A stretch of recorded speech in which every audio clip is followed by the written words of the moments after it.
Doctor Raju वाघमारेंना मला प्रश्न विचारायचा आहे। डॉक्टर राजू वाघमारे, सत्तेमध्ये तुम्ही देखील आहात, सत्तेमध्ये असताना देखील आरक्षण आणि आरक्षण कुणी टिकवलं नाही हे सांगण्याची वेळ आज राज्याच्या उपमुख्यमंत्री एकनाथ शिंदेंना का आली? इतके दिवस ते शांत होते, मात्र आज ज्यावेळेला आंदोलक मुंबईमध्ये दाखल झाले त्यावेळेला पत्रकार परिषद घेत त्यांनी पुन्हा एकदा टीका केलेली आहे तत्कालीन सरकारवर। डॉक्टर विशालजी, हम्म, एक गोष्ट लक्षात घ्या, हम्म, आदरणीय एकनाथरावजी शिंदे साहेबांनी हम्म, ज्यांच्यावर टीका केली हा त्यांना नैतिक अधिकार काय आहे बोलायचा? हा आदरणीय एकनाथराव शिंदे साहेबांनी जे बोललं ते करून दाखवलं। बर 10% आरक्षण जे होतं ते आरक्षण त्यांच्या काळात मिळालं। शिंदे कमिटीचं गठन करण्यात आलं, कुणबी प्रमाणपत्र देण्यात आलं। शिंदे समिती आजही काम करते आहे। सारथीच्या माध्यमातून विविध योजना, विविध गोष्टी मराठा समाजाला द्यायला त्यांनी हम्म, प्रयत्न केले। त्याच्यानंतर अण्णासाहेब आर्थिक महामंडळामध्ये त्यांच्या विकासाच्या गोष्टीसाठी कर्जाची मर्यादा 10 लाख होती, ती 15 लाख केली।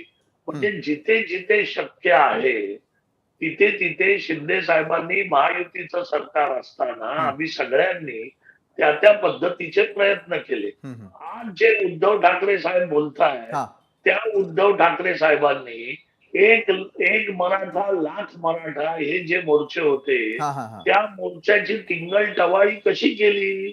तर या उभाटाने दोघांचा एकमेकाला चुंबन घेण्याचं कार्टून छापलं हम्म, आणि हा मुद्दा मोर्चा म्हणून मराठा समाजाची आणि मराठा समाजातल्या आमच्या आया बहिणींची टिंगल टवाळी करणारे हे उद्धव ठाकरे आणि त्यांचा पक्ष।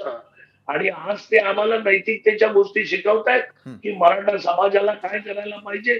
यांनाच शेवटी माफी मागावी लागली। मराठा समाज हे विसरलेला नाही। बर त्याच्यामुळे तुम्हाला जर राजकीय पोळी भाजण्यासाठी तुम्ही लगेच बोलायला पुढे येत असाल, पण तुमच्याकडून काही करता येत नाही। जे आरक्षण 2000 याच्यामध्ये देवेंद्र फडणवीसांच्या काळात जे आरक्षण होतं, जे आरक्षण इथे तुम्हाला टिकवायला पाहिजे होतं, जे हायकोर्टात टिकवलं, ते आरक्षण सुप्रीम कोर्टामध्ये याच महाविकास आघाडीला, याच उद्धव ठाकरेंना, याच काँग्रेसला आणि एनसीपीला ते आरक्षण सुप्रीम कोर्टामध्ये टिकवता आलं नाही। कारण बर यांचा फोकस नव्हता की यांना टिकवायचं नव्हतं ते आरक्षण। बरं, उत्तर घेऊयात ना आपण। रेखा कोंडे आहेत स्वतः आपल्याबरोबर, उद्धव बाळासाहेब ठाकरेंच्या शिवसेनेच्या। रेखाजी, त्यांचं म्हणणं आहे की